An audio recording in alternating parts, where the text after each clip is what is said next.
Hi, I'm Andrew, a developer at NoviSystems, and in this video I'm going to show you how to import data from an Excel file. So we're starting here on the table list, which you can find on the Data Tables link on the left bar. And now we go to New on the right, and down here is the Excel import option. Once we click that, we're taken to the Excel importer. We can either drag an SLX file here, or we can select it. After it's uploaded, a preview is shown here where we can select which range from the spreadsheet we want to import from.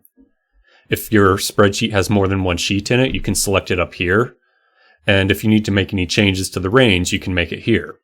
You can also specify whether this data range has a header row, and then Fusion Analytics will automatically name the columns based off of the header columns in the Excel file. Once we hit Begin Import, the Excel file is uploaded, and the import begins.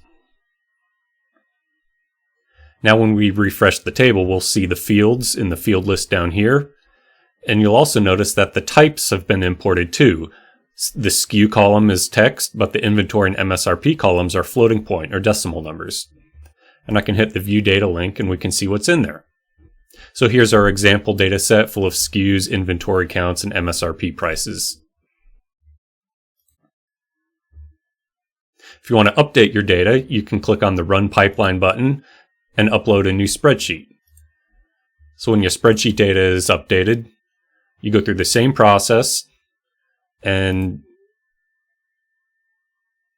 now the data is updated in the Fusion Analytics table. So this has been a quick video on how to import data from Excel.